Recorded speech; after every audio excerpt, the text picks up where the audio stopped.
Buen día, Francisco. ¿Cómo va? Te saluda Leonela y Juan de este lado. Buen día, Leo, Juan. Muchas gracias por el contacto. Un placer para nosotros. Queríamos conversar y tener esta columna, una nueva columna especial de política, justamente tras el discurso que ha dado el presidente Javier Milei. Sí, a ver, el discurso creo que llamó la atención sobre todo por el tono, pero me gustaría que pensemos este discurso dividiéndolo en dos, digamos. Arranquemos dividiendo por lo que fue el tono, digamos, el griterío, los idas y vuelta, y lo que fue el contenido, porque me parece que en los dos se esconden cuestiones interesantes del gobierno y lo que se puede proyectar para este año y el año que viene. Si quieren arrancamos un poquito hablando del tono, y lo que más me llamó la atención o lo que uno podría resaltar ahí es que el tono de Milei, en mi entender, es el resultado de un Milei fortalecido y de la ausencia de oposición. Lo que quiero decir es, si Milei tenía un resultado adverso en octubre del 2025 y no conseguía la cantidad de votos en el Congreso, tanto en diputados como en senadores, yo hubiese esperado un discurso más parecido al que dio luego de la derrota en la provincia de Buenos Aires que el que dio ayer. Claro. O sea, que Milei pueda entrar en un ida y vuelta para ser liviano con la oposición, es en parte resultado de que no tiene miedo a perder votos en el Congreso para las reformas que propone y para que su gobierno siga adelante. Y es por el otro lado también una consecuencia de que no encuentra una oposición organizada para polarizar. Entonces necesita reavivar, digamos, el fantasma del kirchnerismo. ¿Y por qué está? Si uno entiende entonces el tono de Milei con estas dos divisiones, encuentra que detrás de esa característica del presidente hay entonces dos estrategias que se esconden. La primera es que el tono le permite, o los agravios le permiten cohesionar internamente al polo no peronista. Quiero decir, permite mantener a las bases de Milei activas, pero sobre todo le impide a los partidos no peronistas, pero que no son la Libertad Avanza, estoy pensando en el PRO, en la UCR, posicionarse en un esquema moderado, porque al polarizar Milei, al ir a enfrentar, digamos, en el Congreso, creo que él quedó muy, muy claro que cada vez que gritaba y demás lo hacía para un lado de la Cámara, lo que él estaba planteando ahí es que solamente existen dos bandos. Entonces, claro, si vos o estás con Milei y la Libertad Avanza o estás con el kirchnerismo, fuera de esos dos bandos sos simplemente un espectador de la política. Claro, ahora y no vas a tener ningún... Sí. Fran, te pregunto justamente por ese punto, ¿no se simplifica un poco ahí el discurso de Milei como buenos y malos solamente? ¿O esa confrontación directa con la oposición es lo que refuerza justamente su narrativa?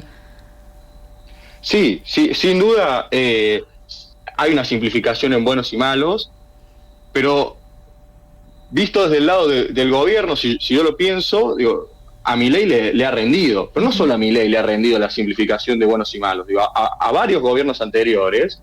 De hecho, digamos, sobre todo cuando los últimos dos gobiernos, digo, el de Alberto Fernández, el de Macri, el de Cristina también, cuando se vieron debilitados electoralmente, a lo primero que acudieron fue a exacerbar la polarización. Pues la polarización vende sobre todo electoralmente, y vende mucho más en el mundo de hoy. Y creo que entonces, digo, esta exacerbación del tono, también lo que le está permitiendo a Milei es, en esta simplificación, moderar la vara con la que se va a evaluar su gobierno. Y ahora sí que nos podemos hablar un poco del contenido, pero si Milei lo que propone es que él tiene que iniciar, en su discurso él decía que ya finalizaba una primera etapa donde ya la inflación dejaba de ser el problema central y pasábamos a una etapa de reformas, y el Congreso iba, digamos, a ser el más reformista de la historia con esta impronta que él tiene, si el gobierno no tiene una oposición, la vara de la exigencia que va a tener la ciudadanía con el gobierno va a ser mucho mayor. Por el contrario, si Milei propone un esquema de reformas y además propone que enfrente hay un enemigo difícil a vencer, entonces la vara con la que el gobierno, con la que la población evalúe el éxito de la reforma del gobierno puede ser un poco más baja. Y al gobierno le conviene eso. Le conviene porque van, como les comentaba, creo que el discurso ya puramente desde el contenido, si pudiéramos sacar, si el discurso fuera solamente lo leído por Milei, lo que veíamos ahí es que él proponía el inicio de una nueva etapa dentro de su gobierno. Preparando esta columna estaba revisando los discursos, los primeros 2 discursos que dio, y la inflación ya no se mencionó tantas veces en este discurso como los 2 anteriores. Y lo que Milei propone es la inflación y la estabilidad fiscal como un piso para una nueva etapa que vendrá acá adelante, que creo yo también está teniendo en cuenta la demanda de la ciudadanía. Una ciudadanía que cada vez menos menciona la inflación como el principal problema, y el problema que gana en esa escala son el empleo y la falta de crecimiento. Entonces, creo que el gobierno empieza a plantearse como objetivo o plantear la vara con la que se la va a evaluar en el 2027 al crecimiento económico, al empleo. Y que en gran parte va a ser el resultado según la visión del gobierno, de un conjunto de reformas que se pasarán acá, de acá en adelante. Fran, te iba a preguntar justamente al respecto de ello. ¿Vos qué avisorás en cuanto a estos paquetes de reformas que ha planteado Milei, que cada ministro o ministerio ha acercado al gobierno nacional? ¿Dónde va a apuntar? Vos hablas de empleo, hablas de crecimiento, pero ¿cuál sería la vía? Bien, yo ahí creo que podemos dividir la cuestión de las reformas en 2 que me parecieron interesantes dentro del discurso. La primera, una cuestión puramente legislativa que llamó la atención, que él en un momento de su discurso enumera una serie de reformas, y es un listado largo, y en ese listado largo creo que este tipo de reformas, digamos, tan grandes y estructurales, lo que él estaba mostrando ahí en ese listado largo es su estrategia legislativa, que va a ser una estrategia probablemente de hiperactividad. Es decir, enviar tantas reformas al mismo tiempo que satures la capacidad de los legisladores de tratarlas. Entonces, como vos tenés mayoría, podés conseguir relativamente fácil, el gobierno ahora, mayoría propia, las reformas van a pasar con poca discusión, o por lo menos poca discusión en los detalles, y hay una frase conocida, pero no por eso menos cierta, que es el diablo se esconde en los detalles. Y verdaderamente en este tipo de reformas, los detalles lo son todos. Y esto es una estrategia probablemente copiada de los 90, cuando se dieron los procesos de privatizaciones y reformas en los 90. Menem también tiraba una gran cantidad de proyectos cuando iba a pasar una reforma importante.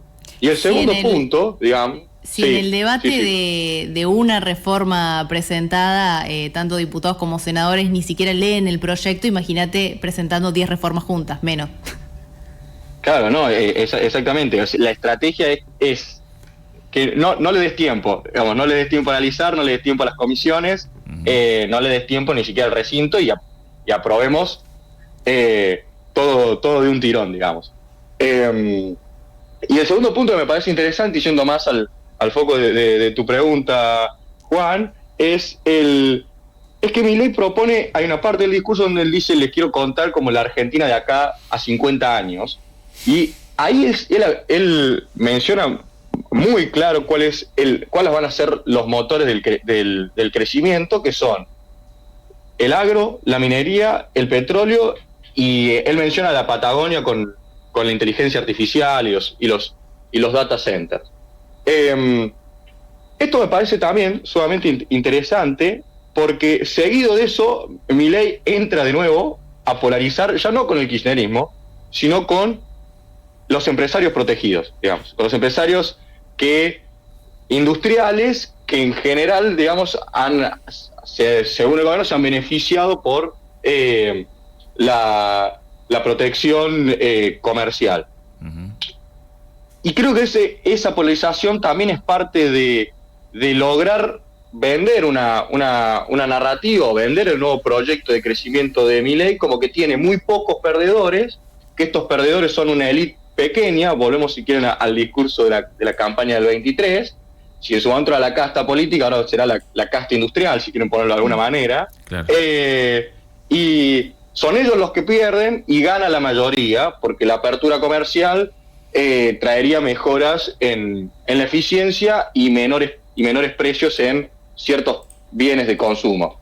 Y lo que es interesante de este cambio en la estructura que propone Milei es que también, si es verdad que el patrón del crecimiento o el motor del crecimiento va a seguir siendo, como lo viene siendo estos últimos 2 años, el agro, la minería y el petróleo, entonces también lo que podemos empezar a ver en la política es que cambie de algún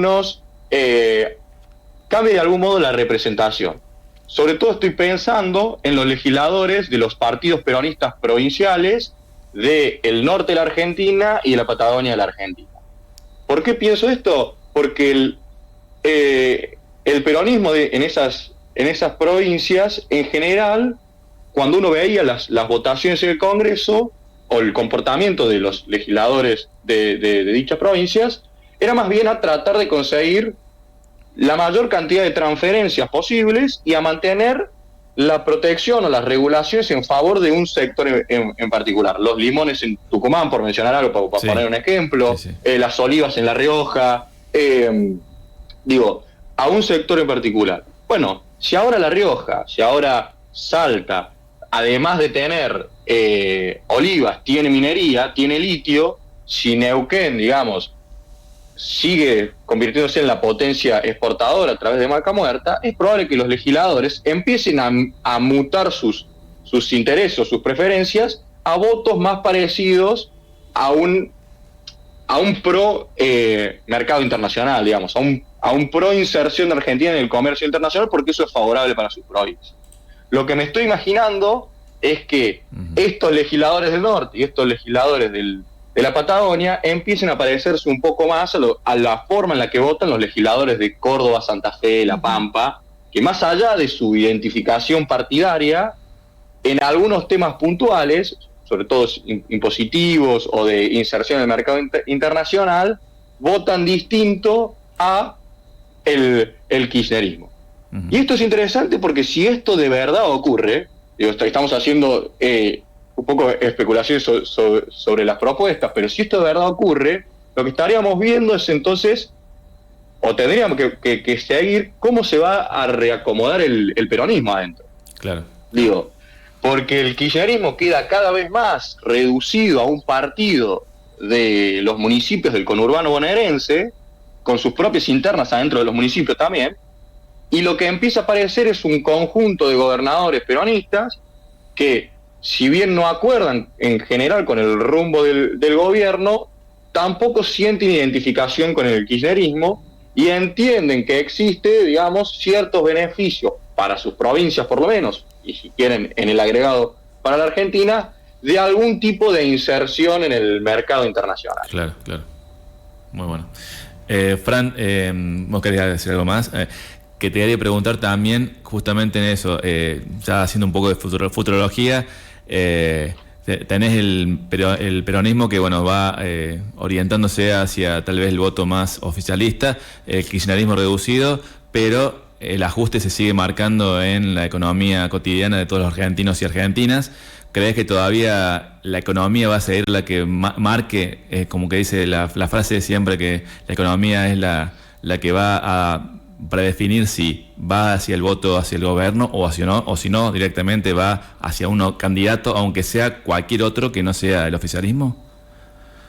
Sí, creo que sí, y creo que además va a condicionar, lo vamos a ir viendo sobre todo con la evolución del año, va a condicionar la alianza que tiene el gobierno con el PRO.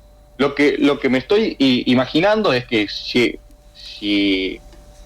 lo que se ve primero son los costos de la apertura comercial que sabemos que tienen en el corto plazo.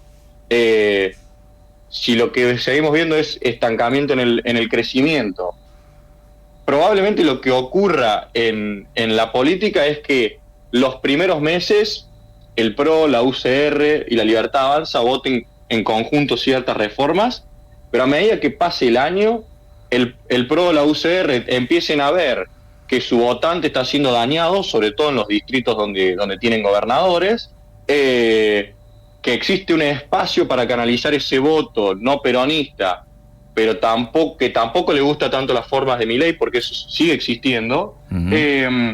Y probablemente lo que empecemos a ver dentro del peronismo es que el peronismo más cercano al 2027 empiece a ordenarse.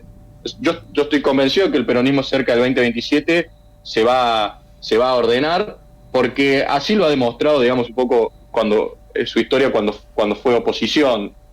Digo, hay una cuestión muy particular que a veces los argentinos somos muy necesitados de líderes, pero siempre tenemos que recordar que el sistema presidencial que tenemos, a diferencia del sistema parlamentario, si quieren, que existen en Europa, no existe lo que se llama un líder de la oposición. O sea, no existe el puesto formal de líder de la oposición.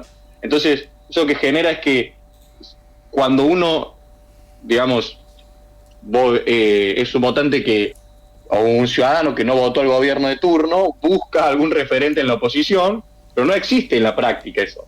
Ahora, ¿qué es lo más parecido que tenemos? Bueno, una posible candidatura presidencial.